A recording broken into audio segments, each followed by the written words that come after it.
here, and I want to thank all of you for coming out and standing up for your rights. Excuse me, Extremely appreciated. What we're here about today, this hearing was done as a result of petitions received by citizens of the city of Pittsburgh from the sections of primarily Lawrenceville and Lincoln Place. But the questions are throughout the city. What's my property value going to be when a drill rig moves into my neighborhood? What are the health risks to my children when volatile organic compounds are breathing off of 2 million gallons of frack water? What is going to happen to me if I live in a township that lives on well water? What happens to the use of my land? These are the thousands of questions that we get every day now that the public begun to understand what is going on here. And now we're faced with questions. What do we want? That's generally what you get in a political situation. What's your ask? Well, Mayor Ravenstahl issued a statement saying that he wants drilling in the city, and he said that the city is going to... I'm reading from his statement. The city is going to prepare for any possible pollution, welfares, or other risks. I say to that, I'd rather not. This city is cash-strapped as it is.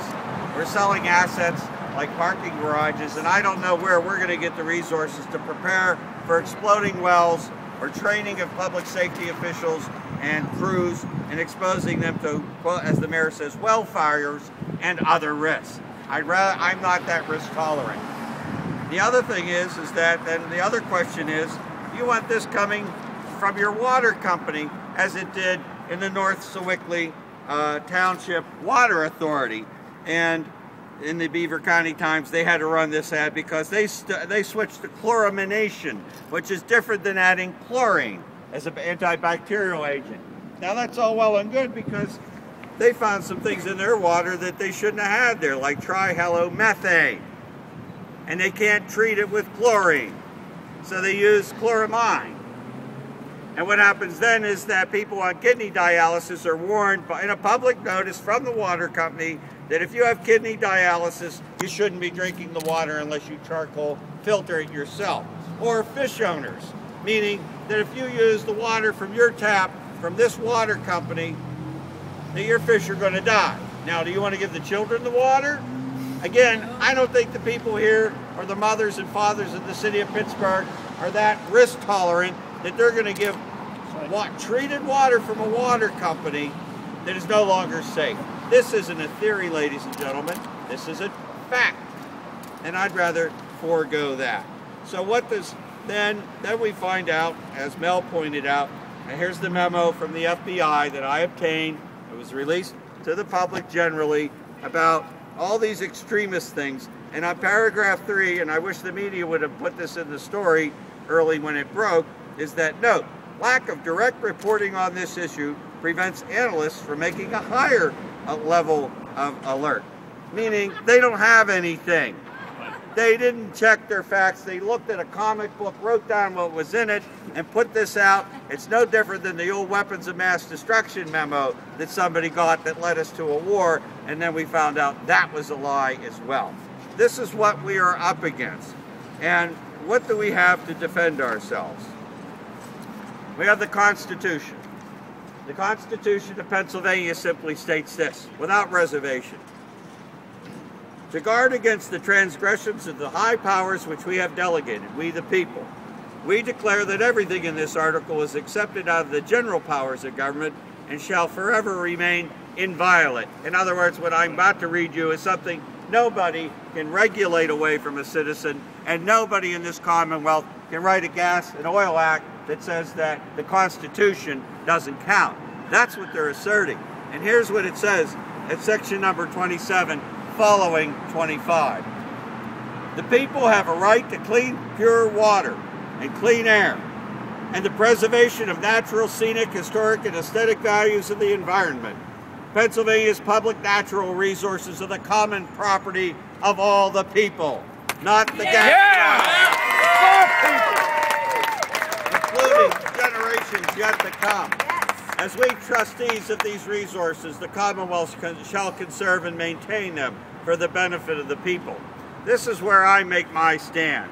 This is where my legislation that is going to be discussed in the coming months in this council is founded on.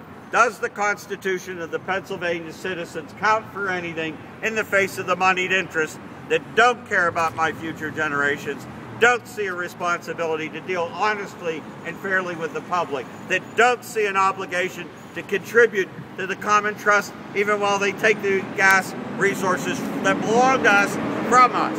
No taxes, no anything, no dialogue. We'll wait till the truck is passed. And finally,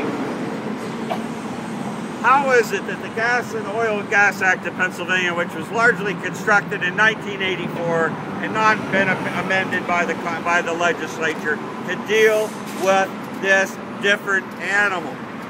This is a state that can't see the difference between 200 acres of a Greene County field and 200 acres of a cemetery in Greenfield. This is the place where the Homeland Secretary, Tom Ridge, is now the paid shill of the gas companies, and said, well, I wouldn't want an oil rig next to my tube. And I said, well, it seems he cares a lot more for the dead than he does the living. This is what we're here to fight for, and I thank all of you. I appreciate you coming. You got a long fight ahead of us.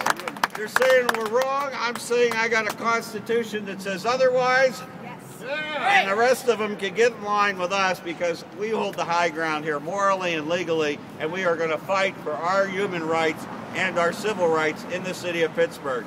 And then I will tell you this, I have been shocked and amazed at how far this legislation went. I have heard from people from San Francisco to New York State to Ohio and West Virginia, where our brothers and sisters are fighting the same fight. There is a growing army of people in this state that have said enough is enough. This is our state, these are our laws, and we're not a colony of Harrisburg to be told what to do and drink the water even though it tastes bad and it might kill your goldfish. That's insane. We're here to stop this and draw the line here in the city of Pittsburgh in this fight. Thank you.